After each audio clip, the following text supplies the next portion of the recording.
Je n'ai jamais eu peur du silence. Du moins, c'est ce que je croyais avant de monter là-haut. Avant d'accepter ce poste à la tour de guet numéro 4 de la forêt nationale de Blackwood. Les gens disent souvent qu'ils veulent s'éloigner de tout. Ils parlent de déconnexion, de retour à la nature. Ils imaginent des couchers de soleil sur les cimes des pins, du café chaud bu en regardant la brume se lever, et des nuits paisibles à lire des livres à la lueur d'une lampe à huile. C'est l'image d'Épinal, celle qu'on vend aux touristes et aux citadins épuisés par le vacarme du métro et la lumière bleue des écrans. J'étais l'un d'eux.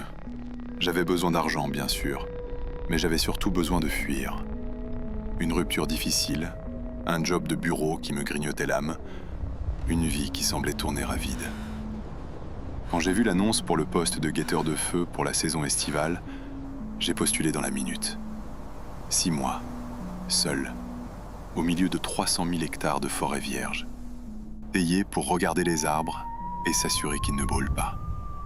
Cela ressemblait au paradis. Je ne savais pas encore que l'enfer pouvait être aussi vert et aussi silencieux. Le trajet pour y aller aurait dû me mettre la puce à l'oreille. Le garde forestier qui m'a conduit, un homme nommé Miller, n'a pas dit 3 mots durant les 4 heures de route en jeep sur les pistes forestières défoncées. Miller était un bloc de granit, la cinquantaine, le visage buriné par le soleil et le vent, les yeux toujours cachés derrière des lunettes de soleil d'aviateur, même quand nous passions sous l'épais couvert des arbres où la lumière peinait à percer. Il conduisait avec une crispation étrange, les jointures blanches sur le volant, vérifiant ses rétroviseurs bien plus souvent que nécessaire pour une route déserte où nous étions les seuls êtres humains à 50 km à la ronde. « Vous avez déjà fait ça ?» a-t-il fini par demander, sa voix rocailleuse brisant un silence qui durait depuis 1 heure. « Non, jamais. Je viens de la ville. » Il a renâclé. Ce n'était pas un rire, c'était un bruit de mépris, ou peut-être de pitié. La ville, là-bas, le bruit ne s'arrête jamais. Ici, le silence a du poids. Il pèse sur les épaules. Certains ne le supportent pas. Le dernier gars a tenu 3 semaines. 3 semaines ? Pourquoi il est parti ? Miller n'a pas répondu tout de suite. Il a contourné une ornière profonde remplie d'eau boueuse. Raison médicale, a-t-il marmonné. Le mal de l'altitude, sans doute. Nous n'étions qu'à 1000 mètres d'altitude. Ça ne collait pas. Mais je n'ai pas insisté. Je voulais ce job. Je ne voulais pas qu'il pense que j'étais fragile. Nous sommes arrivés au pied de la tour en milieu d'après-midi. La tour 4 était une structure impressionnante et intimidante. Une cabine carrée, blanche, perchée au sommet d'un échafaudage d'acier rouillé de 20 mètres de haut. Elle dominait la canopée comme un phare domine l'océan. Sauf qu'ici, l'océan était fait de millions de pointes d'épicéas sombres, s'étendant à l'infini dans toutes les directions. Pas de route visible, pas de lignes électriques, pas de clochers. Juste le vert, virant au noir dans les vallées profondes. Miller a coupé le moteur. Le silence est tombé comme une chape de plomb. Pas d'oiseaux, pas de vent. Juste le tic, tic, tic du moteur chaud de la Jeep qui refroidissait. « Je ne monte pas », a dit Miller en sortant mon sac du coffre. « Mes genoux sont foutus. » Il a posé mon équipement au pied de l'escalier en zigzag qui montait vers le ciel. Les clés sont sous le paillasson, en haut. La radio est sur la fréquence 9. Appel de contrôle tous les matins à 8h et tous les soirs à 20h. Ne manquez pas un appel.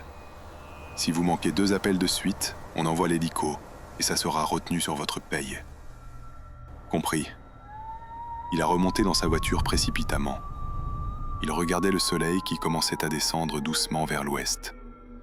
Il semblait pressé. « Une dernière chose, petit », a-t-il lancé par la fenêtre ouverte. « Oui ? Si vous voyez quelque chose qui n'a pas sa place ici, ne le signalez pas à la radio. Notez-le dans le journal de bord, mais ne le dites pas à voix haute. » Quel genre de choses ? Des braconniers ? Il a démarré le moteur. Gardez la trappe verrouillée la nuit. Toujours. Et sans un au revoir, il a fait demi-tour dans un nuage de poussière et a disparu dans le chemin forestier, me laissant seul. J'ai regardé la poussière retomber. J'étais seul, vraiment seul. J'ai pris mon sac, lourd de conserves et de vêtements, et j'ai commencé l'ascension. Les marches étaient en grille métallique. À travers les trous, je voyais le sol s'éloigner. 5 mètres, 10 mètres, 15 mètres. L'air devenait plus frais. Le vent commençait à souffler. Un sifflement constant dans la structure métallique. La tour gémissait doucement. Une plainte de vieux métal fatigué. Arrivé sur la passerelle qui faisait le tour de la cabine, le panorama m'a coupé le souffle. C'était sublime. Terrifiant, mais sublime. Une mer végétale à perte de vue. J'étais le roi du monde, perché sur mon trône d'acier. J'ai trouvé la clé sous le paillasson rêche, comme promis. J'ai ouvert la porte de la cabine. L'intérieur était spartiate, mais fonctionnel. Une pièce unique de 4 mètres sur 4, entourée de vitres sur les 4 côtés. Au centre, un appareil de visée topographique, l'Alidad, trônant sur une table des cartes.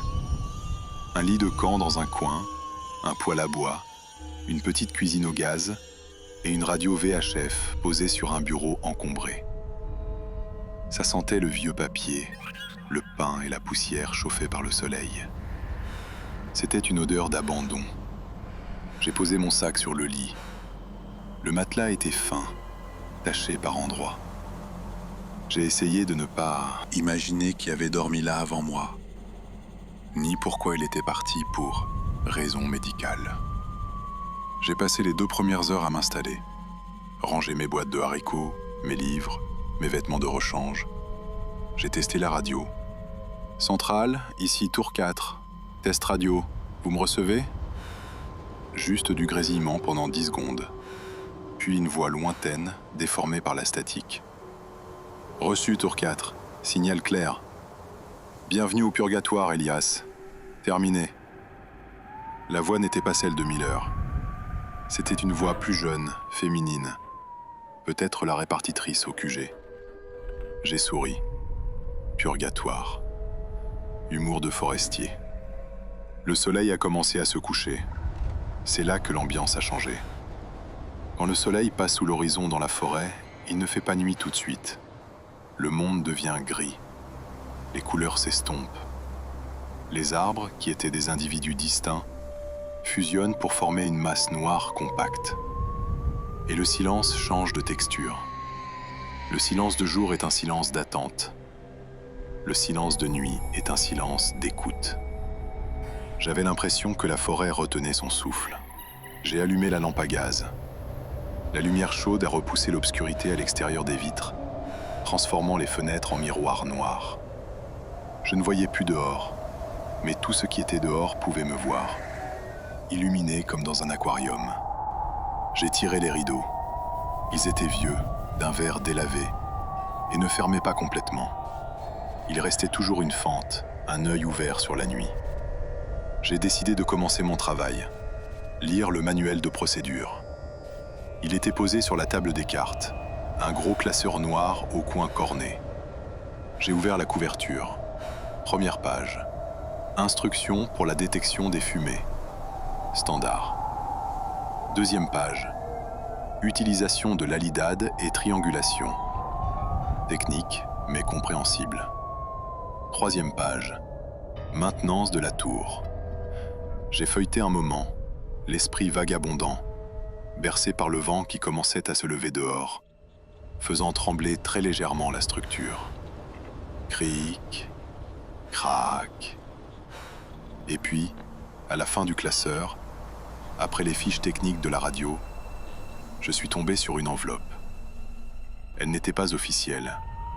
C'était une enveloppe brune, scotchée grossièrement sur la couverture intérieure, avec écrit dessus au marqueur noir « À lire avant la première nuit ». J'ai froncé les sourcils. Miller ne m'avait pas parlé de ça. J'ai décollé l'enveloppe. Elle était cachetée. J'ai déchiré le papier. À l'intérieur, une feuille de papier lignée, arrachée d'un cahier à spirale. L'écriture était manuscrite, serrée, nerveuse. L'encre avait bavé par endroits, comme si celui qui avait écrit avait les mains moites. Je me suis assis sur le bord du lit, sous la lumière vacillante de la lampe à gaz, et j'ai commencé à lire. Salut le nouveau. Si tu lis ça, c'est que je suis parti. Ou mort. Ou pire, qu'ils m'ont emmené à l'hôpital en disant que j'étais fou. Je ne suis pas fou. Et tu n'es pas non plus. Pas encore. Le manuel de l'Office des forêts te dira comment repérer un feu. C'est la partie facile. Ce qu'ils ne te disent pas, c'est comment survivre à la tour 4. Il y a des règles ici. Pas les règles du gouvernement, les règles de la forêt. Je les ai apprises à la dure. Si tu veux finir la saison et redescendre avec ton esprit intact, tu dois suivre ces règles, à la lettre. Ne pose pas de questions. Fais-le, c'est tout. J'ai eu un petit rire nerveux, un bizutage, c'était forcément ça. Les anciens qui font une blague au petit nouveau pour lui flanquer la frousse le premier soir, c'était classique. J'ai continué à lire, curieux de voir jusqu'où allait la blague. Liste des règles de sécurité non officielles. 1. La trappe. Miller t'a sûrement dit de la verrouiller. Ce n'est pas suffisant. Pose quelque chose de lourd dessus. Les caisses de conserve feront l'affaire. Le verrou est vieux, et ceux qui montent escalier sait comment manipuler une poignée, mais ça n'a pas beaucoup de force physique pour pousser. 2. Les oiseaux. Il n'y a pas d'oiseaux autour de la tour 4. Tu as dû le remarquer. Si tu entends un oiseau chanter après 22 heures, éteins immédiatement toutes les lumières et couche-toi au sol. Ne bouge pas. Ce n'est pas un oiseau. 3. Les marches. L'escalier a 144 marches. Je les ai comptées 1000 fois. Si un jour tu montes ou descends et que tu en comptes 145, arrête-toi immédiatement. Ne fais pas un pas de plus. Ferme les yeux. Recule doucement jusqu'à la plateforme ou jusqu'au sol. Tu n'es pas dans le bon escalier. 4. L'homme en bas. Parfois, lors des nuits de pleine lune, tu verras un homme debout à l'orée des arbres, juste à la limite de la lumière de la tour. Il porte un manteau jaune, comme les vieux cirés le pluie. Il te fera signe de descendre. Il a l'air blessé ou perdu. Ne descends jamais. Ne lui parle pas. Ne le regarde pas avec les jumelles. Si tu utilises les jumelles, tu verras son visage. Et si tu vois son visage, il saura que tu l'as vu. Il montera. 5. La radio. Si la radio s'allume toute seule en pleine nuit, avec juste du bruit blanc, statique, ne l'éteins pas. Monte le volume à fond. C'est insupportable, je sais, mais le bruit blanc les repousse. Si tu l'éteins, ils penseront que la voix est libre pour entrer. 6. La voix de maman. C'est la plus importante. Au bout de quelques semaines, l'isolement joue des tours. Tu entendras des voix. C'est normal. Mais si tu entends une voix que tu reconnais parfaitement, ta mère, ton père, ta copine, t'appeler depuis le pied de la tour, en hurlant à l'aide, mets tes boules quies, chante une chanson. Fais tout ce que tu peux pour ne pas écouter. Ce qui est en bas a volé leur voix. Ce n'est pas eux. Ils ne sont pas là. 7. Le 13e arbre. Au nord-est, il y a un pin tordu, mort, foudroyé. Il ressemble à une main griffue qui sort de la terre. Ne le regarde jamais fixement plus de 10 secondes. Si tu le fais, tu verras qu'il bouge. Et quand il bouge, il se rapproche. Il était à 200 mètres quand je suis arrivé. Il est à 150 mètres maintenant. Bonne chance, gamin. Tu en auras besoin. Et surtout, quoi qu'il arrive, n'ouvre pas la porte après minuit. Même si ça gratte. Surtout si ça pleure. J'ai reposé la feuille. Le silence dans la cabine était devenu oppressant. J'entendais le sang battre dans mes tempes. C'était une blague très élaborée, bien écrite. Un peu cliché, le coup du skinwalker qui imite les voix, mais efficace. J'ai froissé la feuille et je l'ai jetée dans la poubelle en métal près du bureau.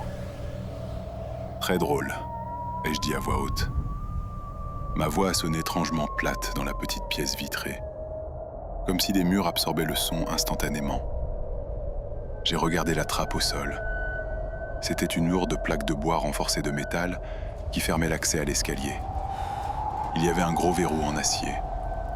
Je l'avais fermé en arrivant, c'était l'instinct. J'ai hésité. Je me sentais ridicule. J'étais un homme adulte, rationnel. Je n'allais pas déplacer des caisses de conserve parce qu'un papier griffonné par un type instable me l'avait dit. J'ai éteint la lampe à gaz pour économiser le combustible. L'obscurité envahit la pièce. Seule la lueur pâle de la lune commençait à filtrer à travers les fentes des rideaux. Je me suis couché sur le lit de camp. Les draps étaient froids et humides. Le vent soufflait plus fort maintenant. La tour oscillait. Cric, gauche. Crac, droite. C'était comme dormir dans le nid d'un corbeau géant au sommet d'un mât de navire.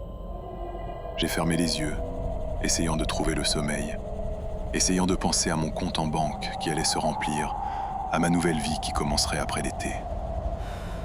Et puis, je l'ai entendu. Juste au moment où je sombrais dans le demi-sommeil, un bruit, pas le vent, pas la tour qui craque. C'était un son métallique, net, distinct. Clang, comme si quelqu'un avait frappé doucement avec une bague ou une pièce de monnaie sur le garde-corps en acier de la passerelle, juste de l'autre côté de la fine paroi de bois, à 10 cm de ma tête. Mon cœur s'est arrêté une seconde. J'ai ouvert les yeux dans le noir, fixant le mur. J'ai attendu. 1 minute. 2 minutes. Rien. Juste le vent. C'est la dilatation thermique du métal, me suis-je dit. La structure refroidit. C'est l'explication logique. C'est la seule explication. Je me suis retourné dans mon lit, tournant le dos au mur. Mais alors que je fermais à nouveau les yeux, une pensée insidieuse, toxique, s'est glissée dans mon esprit, venant directement de la liste que j'avais jetée à la poubelle. La règle numéro 3, les marches. Si quelqu'un montait, j'aurais entendu les marches résonner, non?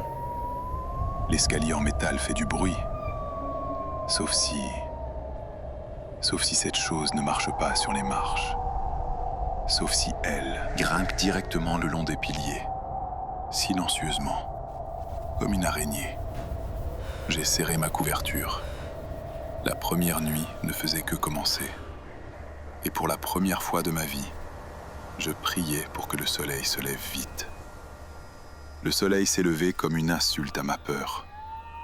Une lumière radieuse, dorée, a inondé la cabine à 5h45, traversant mes paupières closes.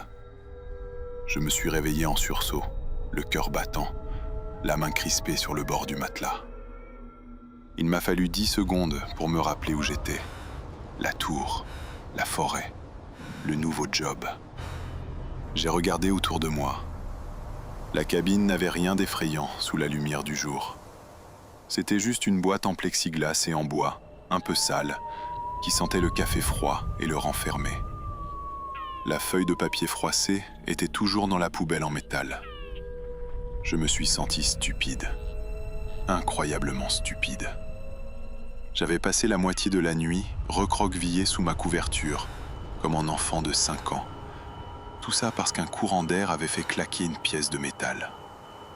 C'était la dilatation thermique, évidemment. Le métal se contracte quand il refroidit. C'est de la physique de base. J'ai ouvert la trappe, que je n'avais pas barricadée avec les conserves, Dieu merci. J'avais gardé un peu de dignité. Et je suis descendu sur la passerelle. L'air était pur, frais, vivifiant. Une mer de brume recouvrait la vallée en contrebas. Seuls les sommets des plus grands sapins perçaient la surface comme des îlots noirs. C'était magnifique. J'ai pris une grande inspiration. C'était pour ça que j'étais venu. Pour cette beauté sauvage. J'ai inspecté la rambarde, là où j'avais entendu le bruit, juste derrière la tête de mon lit. Rien. Pas une égratignure. Juste la peinture verte écaillée et la rouille. Tu perds la boule, Elias, ai-je murmuré en riant. Les 3 jours suivants se sont déroulés dans une routine rassurante et ennuyeuse. Le travail était simple, trop simple peut-être. Toutes les 15 minutes, je devais faire un tour complet de la passerelle, jumelle aux yeux, scannant l'horizon à la recherche de la moindre volute de fumée grise ou noire. Le reste du temps, je lisais, je faisais des mots croisés, ou je cuisinais des pâtes sur le petit réchaud à gaz. Mon seul lien avec l'humanité était la radio. À 8h et à 20h précises, la voix de la répartitrice crépitait dans le haut-parleur. Elle s'appelait Sarah. Centrale à Tour 4, rapport de matinée ? Tour 4 à Centrale, RAS. Visibilité optimale, vent faible de l'ouest. Et j'ai vu un aigle chauve tout à l'heure. Reçu Tour 4, chanceux. Ici, je n'ai vu que la machine à café en panne. Terminé. Sa voix était chaude, légèrement moqueuse. Je m'accrochais à ces quelques secondes de conversation. J'ai été tenté, le 2e soir, de lui parler de la liste des règles trouvées dans le classeur. Juste pour rire. Pour lui demander si elle connaissait le gars d'avant, celui qui était parti pour raison médicale. Mais la voix de Miller a résonné dans ma tête. Si vous voyez quelque chose, ne le dites pas à voix haute. Et puis, j'avais peur de passer pour le citadin névrosé. Alors je me suis tu. C'est au 4e jour que la réalité a commencé à se fissurer. C'était le milieu d'après-midi. La chaleur était écrasante. Le soleil tapait dur sur les vitres, transformant la cabine en serre. Je transpirais à grosses gouttes. Je m'ennuyais à mourir. J'avais fini mes mots croisés. J'avais lu 2 fois le manuel. Mes yeux se sont posés sur la poubelle. La boule de papier était toujours là. Juste par curiosité. Juste pour tuer le temps. J'ai repêché la feuille. Je l'ai défroissée sur la table des cartes, lissant les plis avec la paume de ma main. Règle numéro 7. Le 13e arbre. Au nord-est, il y a un pin tordu, mort. Il était à 200 mètres quand je suis arrivé. Il est à 150 mètres maintenant. J'ai levé les yeux vers le nord-est. C'était facile à repérer. La forêt était une masse uniforme de vert vivant. Mais là-bas, dans une petite clairière naturelle, il y avait une tache grise. J'ai pris mes jumelles. Je l'ai trouvé tout de suite. Un pin mort, immense. L'écorce était tombée, laissant le bois nu, gris argenté, poli par les éléments. Il avait été foudroyé, c'était évident. Le tronc était fendu en spirale. Ce qui était troublant, c'était sa forme. Les branches supérieures étaient cassées de telle manière qu'elles ressemblaient étrangement à une main. Une main aux doigts trop longs, tendue vers le ciel, ou peut-être tendue vers la tour. J'ai frissonné malgré la chaleur. L'auteur de la note avait de l'imagination, je devais lui accorder ça. J'ai regardé la lidade, l'instrument de visée au centre de la pièce. C'est un outil précis, utilisé pour déterminer l'azimut et la distance approximative des incendies. Je me suis dit, allez, on va jouer le jeu. On va prouver que c'est des conneries. J'ai aligné le viseur sur l'arbre mort. J'ai réglé la mise au point. J'ai calculé la distance par triangulation en utilisant les repères topographiques connus. Un rocher saillant et le coude de la rivière. Le calcul m'a pris 5 minutes. J'étais minutieux. Résultat, 195 mètres. J'ai noté le chiffre dans la marge de mon carnet personnel. Voilà, ai-je dit au papier froissé. 195 mètres. Il n'a pas bougé. Ton histoire de 150 mètres, c'est juste que tu ne savais pas utiliser une alidade. J'ai retourné à ma lecture. Mais toutes les 5 minutes, mes yeux revenaient vers le nord-est. L'arbre avait une présence. C'est ce qu'on appelle la pareidolie. La tendance du cerveau humain à voir des visages ou des formes familières dans l'aléatoire. Plus je regardais l'arbre, plus la main semblait détaillée. Je croyais distinguer des jointures, un poignet, et pire, j'avais l'impression désagréable que l'arbre me regardait en retour, même s'il n'avait pas d'yeux. Le soir est tombé Le coucher de soleil fut rouge sang, magnifique et violent. À 20h, appel radio. Centrale à Tour 4. Tout va bien, Elias? Ta voix est un peu tendue. Ça va, Sarah. Juste la chaleur. C'est dur de dormir. Je sais, ils annoncent des orages pour la fin de semaine. Ça va rafraîchir, mais ça veut dire risque de foudre. Soyez vigilants. Toujours. Tour 4 terminé. J'ai mangé une boîte de raviolis froids, assis sur la passerelle, les jambes pendant dans le vide, regardant la nuit monter des vallées comme une marée d'encre noire. C'est là que j'ai entendu le sifflement. C'était léger, mélodieux. Fu, fui, fu, fui. Un chant d'oiseau. J'ai souri, c'était joli, ça brisait le silence oppressant. J'ai fini mes raviolis en écoutant le petit concert. L'oiseau semblait être juste en dessous de la tour, peut-être perché sur la structure métallique ou dans les premiers arbres. Je suis rentré, j'ai allumé la lampe à gaz. J'ai regardé ma montre, 22h15. Je me suis figé, la main sur le remonte-mèche de la lampe. Règle numéro 2. Si tu entends un oiseau chanter après 22h, ce n'est pas un oiseau. Mon sang s'est glacé. Arrête, me suis-je dit. C'est ridicule. Les oiseaux chantent la nuit, les hiboux, les engoulevents. Mais ce n'était pas un hibou. C'était un sifflement de passereau, un chant diurne, un merle ou une grive. Les merles ne chantent pas la nuit, pas dans le noir total. Le sifflement a continué. Fu, fui, fu, fui. Il était régulier, trop régulier. J'ai éteint la lampe, brusquement. La cabine a plongé dans le noir. Je me suis souvenu de la suite de la règle. Couche-toi au sol, ne bouge pas. Je me sentais grotesque, mais une peur primitive, reptilienne, avait pris le contrôle de mes jambes. Je me suis laissé glisser au sol, sous le niveau des fenêtres. Je me suis allongé sur le plancher de bois froid, le dos contre le meuble de la cuisine. J'ai écouté. Le sifflement s'est rapproché. Il montait. Il n'était pas dans les arbres. Il se déplaçait le long de la structure de la tour. Et là, j'ai remarqué quelque chose qui a fait se dresser les poils de mes bras. Le sifflement. Il n'était pas parfait. Il y avait une pause étrange au milieu, comme une coupure de bande magnétique, et parfois un petit bruit humide, un clic gluant à la fin de la note. Ce n'était pas un bec qui produisait ce son, c'était des lèvres humides, molles, qui essayaient d'imiter un sifflement. Fu, fui. Fu, fui. Ça montait les escaliers. Je n'entendais pas de pas, juste ce sifflement qui devenait de plus en plus fort. Il est arrivé au niveau de la passerelle. Je retenais ma respiration. J'avais les mains plaquées sur ma bouche pour empêcher le moindre bruit de sortir. Mon cœur battait si fort contre mes côtes que j'avais peur que ça l'entende. Le sifflement s'est arrêté. Silence absolu. J'étais allongé sur le sol, à 2 mètres de la porte vitrée.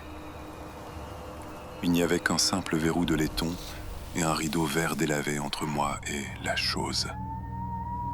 Puis, une ombre a bloqué le ray de lune qui passait sous la porte. Quelque chose était là, juste devant la porte. J'ai entendu une respiration, pas une respiration animale rapide, une respiration lente, lourde, encombrée, comme quelqu'un qui a du liquide dans les poumons. Une respiration rauque qui gargouillait légèrement.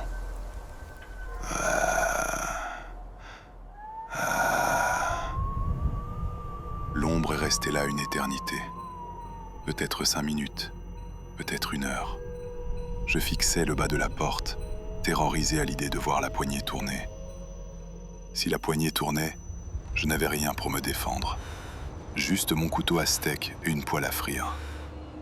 Soudain, la respiration s'est arrêtée et le sifflement a repris. Mais cette fois, il n'imitait plus l'oiseau. Il a changé de ton. Il est devenu plus grave, plus articulé. Fu, Elias. Fu. Je me suis mordu la lèvre jusqu'au sang pour ne pas crier. Ça connaissait mon nom. Comment ça pouvait connaître mon nom? Je n'étais là que depuis 4 jours. Personne ne savait que j'étais là, à part Miller et Sarah. Le sifflement s'est éloigné, lentement. Il a redescendu l'escalier, ou les piliers, je ne sais pas. Le son a diminué d'intensité, se fondant à nouveau dans la nuit, redevenant un faux chant d'oiseaux au loin, avant de se taire complètement. Je suis resté au sol jusqu'à l'aube. Je n'ai pas dormi une seconde. J'ai passé 6 heures prostré, un couteau serré dans ma main moite, écoutant le vent. Quand le soleil s'est levé, gris et terne ce matin-là, je me suis relevé avec la raideur d'un vieillard. J'ai ouvert la porte avec précaution, prêt à frapper. La passerelle était vide. Mais sur la vitre, à l'extérieur, il y avait une trace. De la condensation? Non, c'était gras. Une trace de buée grasse, à hauteur d'homme. Comme si quelqu'un avait collé son front et son nez contre la vitre pour essayer de voir à l'intérieur, entre les rideaux. Et juste en dessous, sur le bois de la passerelle, une petite flaque. Pas de l'eau. C'était un liquide jaunâtre, visqueux, qui sentait le musc rance et la viande pourrie. Je suis rentré en titubant, j'ai verrouillé la porte à double tour. Je suis allé vers la poubelle. J'ai sorti la liste. Je l'ai lissée à nouveau, avec un respect terrifié cette fois. J'ai pris un morceau de scotch et je l'ai collé au mur, juste au-dessus de la radio. J'ai relu la règle numéro 1. La trappe. Miller t'a sûrement dit de la verrouiller. Ce n'est pas suffisant. Pose quelque chose de lourd dessus. J'ai regardé la trappe au centre de la pièce. Puis j'ai regardé ma réserve de nourriture. J'ai passé l'heure suivante à empiler méthodiquement mes caisses de conserve, mes bidons d'eau de 20 litres et ma caisse à outils sur la trappe. J'ai construit une barricade. Ce soir, rien n'entrerait par le sol. Mais alors que je finissais ma forteresse de fortune, un détail m'a frappé. Un détail concernant l'Alidade et ma mesure de la veille. J'avais mesuré 195 mètres pour l'arbre mort. La note disait qu'il était à 200 mètres au début, puis à 150. J'ai pris mes jumelles. J'ai regardé vers le nord-est. L'arbre était là, sa main griffue tendue. Il m'a semblé différent. L'angle des doigts avait changé. Hier, la paume semblait faire face au ciel. Aujourd'hui, elle semblait légèrement inclinée vers l'avant, vers moi. Comme une main qui commence à se refermer pour attraper quelque chose. J'ai couru à l'Alidade. J'ai refait la visée. Mes mains tremblaient, ce qui rendait la mise au point difficile. Calcul, respire, calcul. Azimut inchangé. Distance, 191 mètres. Il avait avancé de 4 mètres dans la nuit. J'ai reculé, renversant ma chaise. 4 mètres. C'était impossible. Les arbres ne marchent pas, c'est biologiquement impossible. Erreur de mesure, a chuchoté ma raison. Tu as tremblé. La réfraction de la lumière est différente le matin. Mais au fond de moi, je savais. La liste disait la vérité. Toutes les règles étaient vraies. Et j'en avais encore 5 à découvrir et 6 mois à tenir. Soudain, la radio a craché, me faisant hurler de peur. C'était l'heure de l'appel du matin. Centrale à tour 4. Elias, tu es là? J'ai saisi le micro. Ma main glissait dessus. Tour 4. Je suis là. Tu as une voix affreuse. Tu as mal dormi? J'ai failli lui dire. Sarah, il y a un truc qui a sifflé mon nom cette nuit. Sarah, il y a un arbre qui marche. Mais je me suis tu. Si je parlais, il m'enverrait Miller. Ou pire, il me remplacerait. Et si je descendais maintenant? Je ne sais pas pourquoi, mais j'avais la certitude que je ne serais pas en sécurité en bas. La tour était mon seul refuge.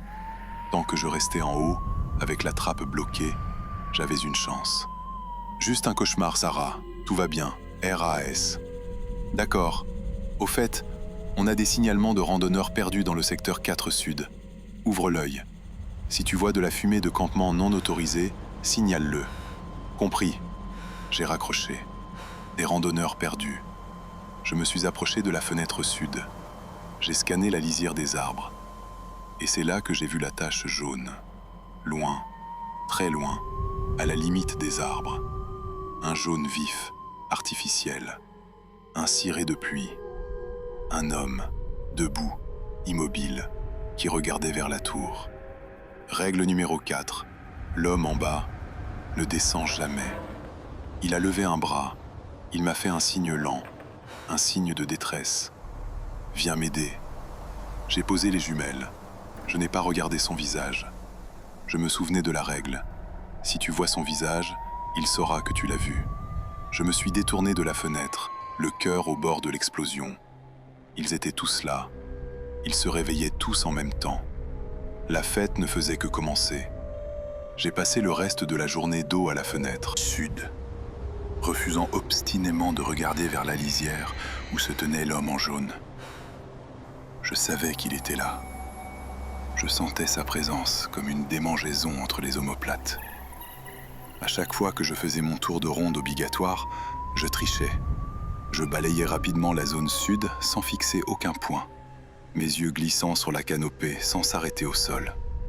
C'était un manquement professionnel grave, mais ma santé mentale passait avant la détection des feux. La chaleur est devenue étouffante dans l'après-midi. L'air était lourd, immobile, chargé d'électricité statique. Les orages annoncés par Sarah arrivaient. Le ciel, d'un bleu insolent le matin, commençait à se teinter d'un blanc laiteux, malsain, à l'horizon ouest. Vers 16 heures, la radio a commencé à faire des siennes. Pas des voix, pas encore. Juste des claquements aléatoires, des pops et des crrr qui brisaient le silence de la cabine. L'aiguille du signal sautait dans le rouge sans raison apparente. Je travaillais sur la maintenance du poêle à bois, frottant la vitre noircie avec du papier journal humide et de la cendre. Une vieille astuce de grand-mère qui fonctionnait étonnamment bien, quand le grésillement est devenu constant. Un souffle continu, comme une respiration électronique. Chut. J'ai tendu la main pour baisser le volume ou utiliser le bouton Skelch pour couper les parasites. Ma main s'est figée à quelques centimètres du bouton. Règle numéro 5, la radio. Si la radio s'allume toute seule en pleine nuit avec juste du bruit blanc, ne l'éteins pas. Monte le volume à fond. Il n'était pas pleine nuit. Il était 16h15. La règle s'appliquait-elle de jour ? Le bruit blanc a changé de tonalité. Il est devenu plus agressif, plus strident. Et sous la couche de neige télévisuelle, j'ai cru entendre des murmures. Des voix très rapides, superposées, incompréhensibles. Comme si on passait un enregistrement à l'envers et en accéléré. C'était insupportable. Ça me donnait l'impression que des insectes grattaient à l'intérieur de mon crâne. J'ai hésité. La logique me hurlait d'éteindre cette maudite machine. L'instinct, nourri par la peur de la veille, me disait d'obéir à la liste. J'ai tourné le bouton, vers la droite. Volume maximum. Le hurlement de statique a explosé dans la petite cabine vitrée. C'était assourdissant. Un mur de son physique qui faisait vibrer mes dents. J'ai dû me boucher les oreilles, grimaçant de douleur. Mais dès que le volume a atteint le maximum, les murmures ont cessé. Net. Il ne restait que le bruit blanc pur, le souffle vide de l'univers. Et dehors, sur la passerelle, j'ai entendu un bruit sourd, comme un sac de sable qui tombe. Je me suis précipité à la fenêtre, celle du nord, loin de l'homme jaune. Rien sur la passerelle. Mais en bas, tout en bas de l'escalier, j'ai vu une ombre filer vers les broussailles. Une ombre quadrupède, rapide, trop grande pour être un loup, trop fluide pour être un ours. Elle fuyait le bruit. La radio était un bouclier sonique. J'ai laissé la radio hurler pendant 10 minutes, jusqu'à ce que mes oreilles bourdonnent douloureusement. Puis j'ai baissé le volume progressivement. Le silence est revenu. La chose était partie. J'ai noté l'heure dans mon journal personnel, juste en dessous de la mesure de l'arbre. 16h20, attaque repoussée par bruit blanc. La liste a raison. Le soir est tombé plus vite que prévu. Les nuages d'orage avaient avalé le soleil bien avant l'heure du coucher, plongeant la forêt dans un crépuscule prématuré et grisâtre. Le vent s'est levé, violent, par rafales. La tour gémissait de douleur. Les câbles de haut banage chantaient une note grave et sinistre. J'ai mangé tôt, sans appétit. Je me sentais assiégé. J'avais barricadé la trappe. J'avais vérifié les verrous des fenêtres 3 fois. J'avais scotché les rideaux entre eux pour qu'il n'y ait plus le moindre interstice. Je vivais dans une boîte aveugle. 20h, appel du soir. Centrale à tour 4. Tour 4, je vous reçois. Orage imminent, Elias. Ça va cogner fort. Tu as vérifié la mise à la terre de la tour ? Oui, les câbles sont en bon état. Je n'en savais rien. Je n'avais pas vérifié, mais je ne sortirai pour rien au monde. Bien, reste à l'intérieur. Ne touche pas aux parties métalliques si la foudre est proche. Et... Elias ? Oui, Sarah ? Miller est passé au bureau tout à l'heure. Il a demandé si tu tenais le coup. J'ai senti une bouffée de colère. Dis-lui que je tiens. Dis-lui que je lis beaucoup. Il y a eu un silence à l'autre bout. Il a dit, dis-lui de ne pas oublier de nourrir les oiseaux. C'est un code entre vous ? Mon sang s'est figé. Nourrir les oiseaux. Miller savait. Ce vieux salaud savait pour les sifflements. Il savait pour les choses qui imitaient les oiseaux. Ouais, un code. Bonne nuit, Sarah. J'ai coupé la radio avant qu'elle ne pose plus de questions. La tempête a frappé à 21h30. C'était apocalyptique. Des éclairs déchiraient le ciel toutes les 10 secondes, illuminant ma cabine à travers les rideaux comme un stroboscope géant. Le tonnerre était si fort que la tour tremblait sur ses fondations. La pluie frappait les vitres à l'horizontale, comme des poignées de gravier jetées par une main furieuse. Je me sentais minuscule, vulnérable. Mais paradoxalement, la tempête me rassurait. Avec un tel vacarme, rien ne pouvait m'approcher en silence. Le vent couvrait tout sifflement, tout grattement. C'est là que j'ai entendu la voix. Ce n'était pas possible. Avec le vent qui hurlait à 100 km/h, on ne pouvait rien entendre venant du bas. Mais je l'ai entendu, claire, distincte, transperçant le chaos. Elias ? J'ai sursauté sur mon lit de camp, renversant ma gourde d'eau. Cette voix, je la connaissais mieux que la mienne. C'était Laura. Laura, mon ex-fiancée. Celle que j'avais quittée 6 mois plus tôt. Celle qui était restée à Boston, à 3000 km de là. « Elias, ouvre, j'ai froid !» La voix venait de juste en bas, du pied de la tour. Elle hurlait, paniquée, en pleurs. « S'il te plaît, il y a quelque chose dans les bois. Elias, aide-moi !» Mon cerveau a court-circuité. Laura ? Ici ? C'était impossible. Elle ne savait même pas où j'étais exactement. Mais c'était sa voix, ses inflexions, sa façon de prononcer mon nom avec ce léger accent traînant sur le A. L'adrénaline a inondé mon système. Elle est venue me chercher. Elle a eu un accident. Elle est blessée. Je me suis levé d'un bond. J'ai attrapé ma lampe torche. J'ai foncé vers la trappe. J'ai commencé à déplacer les caisses de conserve frénétiquement. « J'arrive, Laura, j'arrive !»« Dépêche-toi, ça arrive, Elias !» Sa voix était déchirante de terreur. C'était le cri d'une femme qui va mourir. J'ai dégagé la dernière caisse. J'ai posé la main sur le verrou en acier de la trappe. Et là, mon regard s'est posé sur le mur, sur la liste, éclairé par un flash de foudre bleutée. Règle numéro 6. La voix de maman ou autre. Si tu entends une voix que tu reconnais parfaitement, ce n'est pas eux. Ils ne sont pas là. Ce qui est en bas a volé leur voix. Ma main s'est arrêtée sur le métal froid du verrou. Je tremblais de tout mon corps. La voix dehors a changé. Elle est devenue plus insistante, moins paniquée, plus impatiente. « Ouvre la trappe, Elias. ouvre maintenant !» Ce n'était plus une supplique, c'était un ordre. Et dans cet ordre, j'ai entendu le défaut, la glitch, comme pour l'oiseau. « Ouvre maintenant, Elias !» J'ai lâché le verrou comme s'il était brûlant. J'ai reculé, trébuchant sur les caisses, rampant vers le fond de la cabine. « Ce n'est pas toi !» ai-je chuchoté, les larmes aux yeux. « Ce n'est pas toi !» La réponse a été un rire. Pas le rire de Laura. Un rire grave, multiple, comme si 3 personnes riaient en même temps avec la même gorge. « Tu es malin, Elias. Très malin. » Miller a bien choisi cette fois. Puis un coup violent a ébranlé la tour. Bang! Quelque chose d'énorme venait de percuter un des piliers métalliques en bas. La cabine a oscillé dangereusement. Bang! Ça secouait la tour.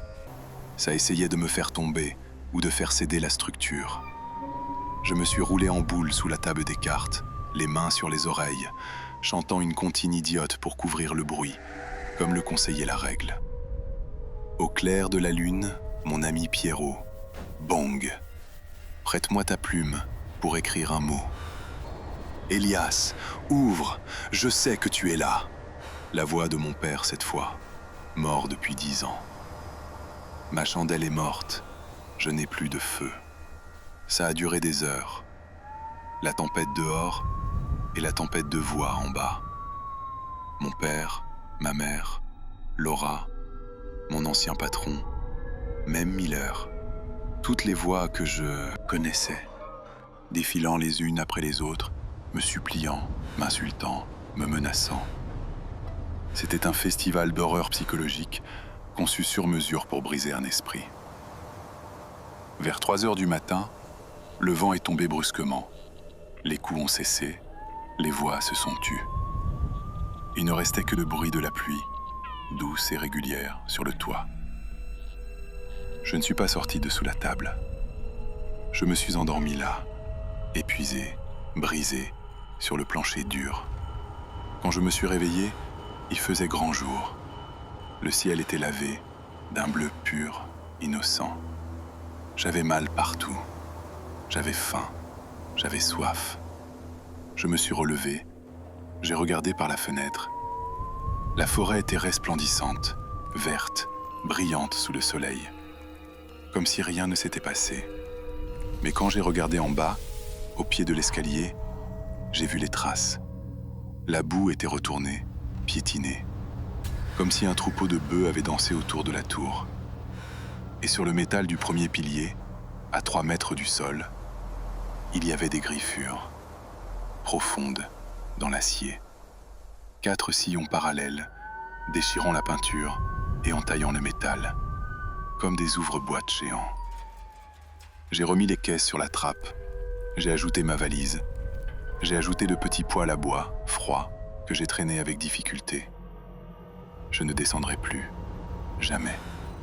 Je finirai ma mission d'ici. Je pisserai dans une bouteille s'il le faut. Je jetterai mes déchets par la fenêtre. Mais je ne remettrai plus des pieds sur cet escalier tant que l'hélicoptère ne sera pas là pour me chercher. J'ai pris mes jumelles pour vérifier l'arbre mort, mon rituel matinal morbide. Je me suis tourné vers le nord-est. J'ai cherché la carrière. L'arbre n'était plus là. J'ai baissé les jumelles. J'ai essuyé les verres. J'ai regardé à nouveau. La clairière était vide. Juste une souche noire et calcinée là où il se tenait. Un soulagement immense m'a envahi. La foudre, ai-je pensé. L'orage de cette nuit a fini le travail. Il a brûlé l'arbre maudit. J'ai failli pleurer de joie. Une menace de moins. Puis, j'ai balayé le reste du panorama, juste pour être sûr. Et mon sang s'est glacé une nouvelle fois. Il n'avait pas disparu. Il avait bougé. Vraiment bougé. Il n'était plus au nord-est.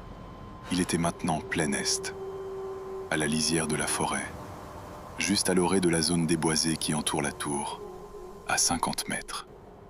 Il se tenait là, énorme, gris, sa main tendue vers moi, non plus comme une griffe menaçante, mais comme une invitation. Et pire que tout, Accroché à l'une de ses branches basses, comme un fruit macabre, il y avait quelque chose de jaune. Un ciré de pluie jaune. L'homme d'en bas n'était plus en bas. Son manteau était sur l'arbre. Où était l'homme? J'ai entendu un grattement léger sur le toit, juste au-dessus de ma tête. Cric, cric. Le son venait de juste au-dessus, de la tôle ondulée du toit. Je me suis figé, le cou tordu vers le plafond, les yeux écarquillés, comme si ma vision pouvait traverser les planches de bois et l'isolation pour voir ce qui se tenait là-haut. La tour 4 a un toit pyramidal à 4 pentes, recouvert de métal pour faire glisser la neige en hiver. C'est une surface lisse, inclinée. Rien ne devrait pouvoir marcher dessus sans glisser. Sauf un oiseau. Mais le poids, le plafond a gémi. Une planche a craqué sous une pression lourde. Ce n'était pas un oiseau. C'était quelque chose qui pesait au moins 80 kilos. J'ai reculé lentement jusqu'au centre de la pièce, près de la lidade, m'éloignant des murs. Si ça décidait de se pencher par-dessus le bord pour regarder par les fenêtres, je ne voulais pas être à portée de vue. Le bruit s'est déplacé. Crump, crump. Des pas. Lourds, mais avec une texture étrange. Pas le claquement d'une botte, plutôt le bruit d'une paume nue, large et humide, qui ventouse sur le métal chaud. Ça marchait à 4 pattes. Ça faisait le tour du sommet. J'ai imaginé la scène vue d'hélicoptère. Ma petite cabine blanche, îlot de solitude. Et cette chose grise et informe, agrippée au sommet comme une gargouille parasite, cherchant une entrée. La cheminée, ai-je pensé avec horreur. Le tuyau du poêle à bois traversait le toit. C'était un conduit de 20 cm de diamètre. Trop étroit pour un homme, mais pour quelque chose de désarticulé, quelque chose capable de s'étirer. Le bruit s'est arrêté près du conduit. J'ai entendu un grattement métallique. Zing, zing. Ça testait le chapeau de la cheminée. Ça essayait de l'arracher. Je me suis précipité vers le poêle. Il était éteint depuis 2 jours à cause de la chaleur. J'ai ouvert la porte en fonte. J'ai bourré le foyer avec tout ce qui me tombait sous la main. De vieux journaux, des emballages de carton et une poignée d'allume-feu chimiques. J'ai craqué une allumette. La flamme a pris instantanément, rugissante, nourrie par le papier sec. La fumée a monté. J'ai entendu une toux, juste là, dans le tuyau, à 1 mètre au-dessus de ma tête. Une toux sèche, rauque, suivie d'un sifflement de rage. Fsss. Puis, des bruits de pas précipités sur le toit, un grand bruit de glissade et un impact sourd sur la passerelle extérieure. Ça avait sauté en bas. Je suis resté devant le poêle, alimentant le feu inutilement alors qu'il faisait 30 degrés dans la cabine, suant à grosses gouttes, tremblant de tout mon corps. Je venais de défendre mon château fort, mais les murs semblaient de plus en plus fins. Les 3 jours suivants ont été une descente lente dans la dégradation. Je ne dormais plus que par tranches de 20 minutes, assis le dos contre la trappe barricadée, un couteau dans une main et une hachette dans l'autre. Je ne me lavais plus. Je puais la peur, la sueur rance et la fumée. De bois. Je mangeais des boîtes de conserve froides, directement au couteau, le goût métallique se mélangeant à celui de ma propre bouche pâteuse. L'arbre était toujours là, à 50 mètres. Il n'avait pas bougé depuis l'orage. Mais sa présence psychologique remplissait tout l'espace. Le manteau jaune, accroché à sa branche basse, claquait au vent comme un drapeau de capitulation. Je savais, avec une certitude absolue, que cet arbre n'était pas un végétal. C'était une sentinelle, ou pire, un berger, et j'étais le mouton dans l'enclos. Pour ne pas devenir fou, j'ai décidé de fouiller la cabine, vraiment fouiller. Jacob, l'auteur de la liste, avait dû laisser autre chose. Un homme qui écrit des règles aussi précises a forcément documenté ses observations. J'ai retourné le matelas, rien. J'ai dévissé les panneaux de la radio, rien. J'ai vidé les placards de la cuisine, rien. Puis, je me suis intéressé à la table des cartes.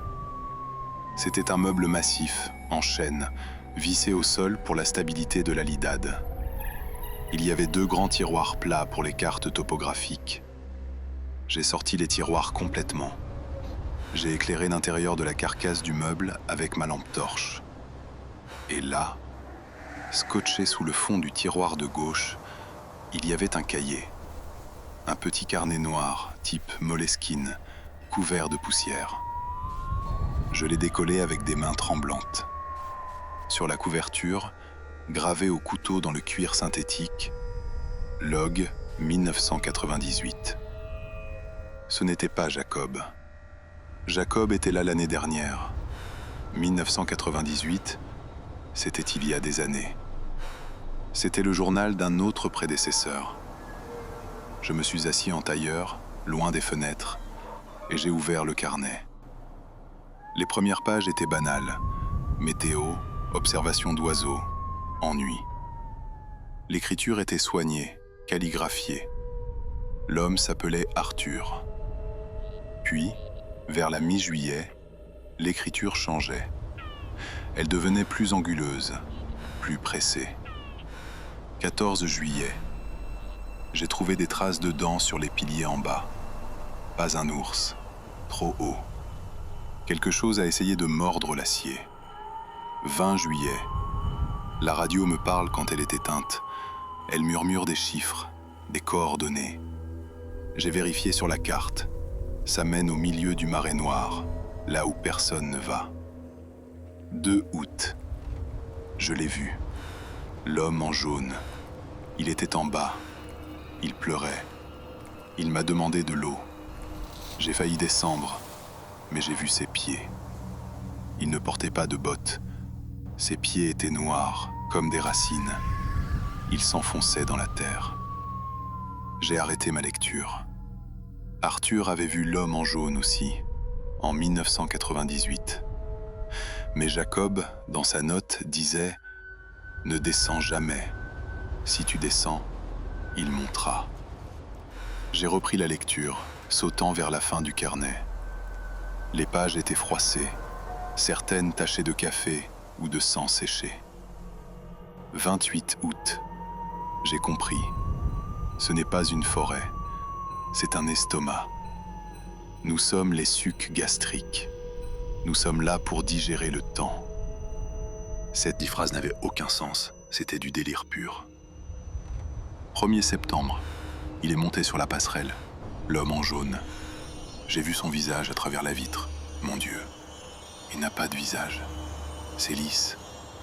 Juste de la peau tendue sur un crâne. Mais il porte mon manteau. C'est mon manteau de pluie jaune que j'ai perdu la semaine dernière dans les bois. Il essaie de devenir moi. Si je le laisse entrer, je deviendrai lui. Je deviendrai le guetteur d'en bas. Celui qui attend dans la lisière pour piéger le prochain. C'est un cycle. L'un monte, l'autre descend et devient l'appât.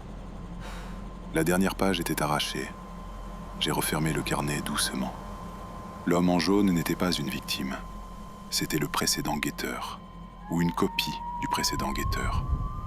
Une chose qui attendait qu'on lui ouvre pour prendre notre place dans la tour, pendant que nous prenions sa place dans la boue, condamné à errer autour de la tour pour l'éternité, ou à nous transformer en arbres. J'ai regardé mon propre porte-manteau près de la porte. Ma veste Gore-Tex rouge était là. Si je meurs ici, ai-je pensé, le prochain verra un homme en rouge. Soudain, la radio s'est allumée. Pas de grésillement cette fois, juste une voix claire, trop claire, sans la moindre distorsion statique habituelle. « Elias ?» C'était Sarah. Je me suis levé, méfiant. J'ai attrapé le micro. « Ici Elias. Tu n'as pas fait ton rapport de 8 heures. Il est midi, Elias. On s'inquiétait. » J'ai regardé ma montre. Merde. J'avais perdu la notion du temps en lisant le journal. « Désolé, Sarah. J'ai eu une panne de réveil. La fatigue. » « Je comprends. Écoute, j'ai une bonne nouvelle. Miller monte te voir. » Mon cœur a raté un battement. « Quoi ? » « Il monte faire une inspection surprise et t'apporter du ravitaillement. Il est parti ce matin. Il devrait être là dans... Elle a fait une pause. 10 minutes. 1000 heures. 1000 heures qui m'avaient dit de ne rien dire. 1000 heures qui savaient. Si 1000 heures venaient, j'étais sauvé. Je pourrais partir avec lui. Je démissionnerais sur le champ. Je m'en foutais de la paye. Je voulais juste redescendre. J'ai couru à la fenêtre qui donnait sur la piste d'accès. J'ai pris mes jumelles. J'ai scanné le chemin forestier qui serpentait entre les sapins. Normalement, on voit la poussière de la Jeep des kilomètres à la ronde. Rien. Pas de poussière. Pas de véhicule. Le chemin était vide. « Elias ?» a repris la voix de Sarah. « Tu le vois ? Il a dit qu'il te voyait, lui. » J'ai froncé les sourcils. « Sarah, je ne vois aucune voiture. Il est où ?»« Il n'est pas en voiture, Elias, » a répondu la voix. Et soudain, le ton a changé. Ce n'était plus la voix professionnelle de la répartitrice. C'était une voix plate, sans émotion, robotique. Il marche très vite. Il a 4 pattes maintenant, Elias. J'ai lâché le micro. La radio a émis un petit rire sec, puis s'est éteinte. Clic. Ce n'était pas Sarah. J'avais parlé à la chose pendant 2 minutes. Elle m'avait leurré. Elle voulait me faire regarder dehors. Elle voulait me donner de l'espoir pour mieux le briser. Et c'est là que je l'ai vue. Pas sur le chemin, mais à la lisière des arbres, juste à côté de l'arbre main. Quelque chose sortait de la forêt. Ce n'était pas Miller, c'était une créature. Imaginez un cerf, mais qui se tiendrait sur ses pattes arrière, sauf que ses genoux plieraient dans le mauvais sens. Il n'avait pas de fourrure, juste une peau pâle, livide, tendue sur des os saillants. Sa tête n'était pas une tête de cerf. C'était une masse de chair et de bois entremêlés, comme si un crâne humain avait fusionné avec des racines. Et il portait des lunettes de soleil d'aviateur, les lunettes de Miller, posées grotesquement sur ce visage de cauchemar. La créature a levé la tête vers la tour. Elle a ouvert une gueule qui n'en finissait pas, révélant des rangées d'aiguilles en guise de dents. Et elle a hurlé. Ce n'était pas un cri animal, c'était la voix de Miller, amplifiée, distordue, hurlant de douleur pure. « Gardez la trappe verrouillée !» Puis la créature s'est mise à courir, vers la tour. Elle ne courait pas comme un homme, ni comme une bête. Elle se déplaçait par saccades, comme un insecte géant en stop motion. Elle couvrait les 50 mètres qui nous séparaient à une vitesse terrifiante. J'ai hurlé, j'ai reculé. J'ai entendu le premier impact sur la structure métallique en bas. Bang! Toute la tour a vibré. Puis un son de grimpette frénétique. Clang, clang, clang, clang. Ça montait. Pas par l'escalier, par les piliers. Ça grimpait droit vers la passerelle. Je me suis jeté sur ma barricade de trappe pour vérifier qu'elle tenait. Mais ce n'était pas la trappe qu'il visait. Il visait les vitres. J'ai couru vers le centre de la pièce, sous la lidade, attrapant ma hachette. Je les ai vus apparaître. Une main, puis 2. Des mains aux doigts démesurément longs, gris, terminés par des griffes noires, se sont accrochés au rebord de la passerelle. Puis la tête s'est levée, au-dessus du niveau du plancher. Les lunettes de soleil me fixaient, à travers la vitre du côté nord. La créature s'est hissée sur la passerelle. Elle s'est redressée de toute sa hauteur. Elle était immense, au moins 2,50 mètres. Elle devait se courber pour tenir sous l'avant-toit. Elle a collé son visage contre la vitre. Je voyais la buée grasse se former sous ses narines inexistantes. Elle a levé une main et a tapoté doucement sur le verre. Toc, toc, toc. Puis elle a parlé. Sa voix traversait le verre, étouffée mais audible. C'était ma propre voix. C'était ma voix, celle que j'entends quand je parle, pas celle que j'entends sur un enregistrement. Ouvre Elias, je suis fatigué. Je veux rentrer.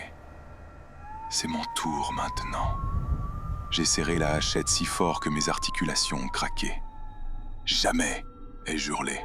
Va te faire foutre.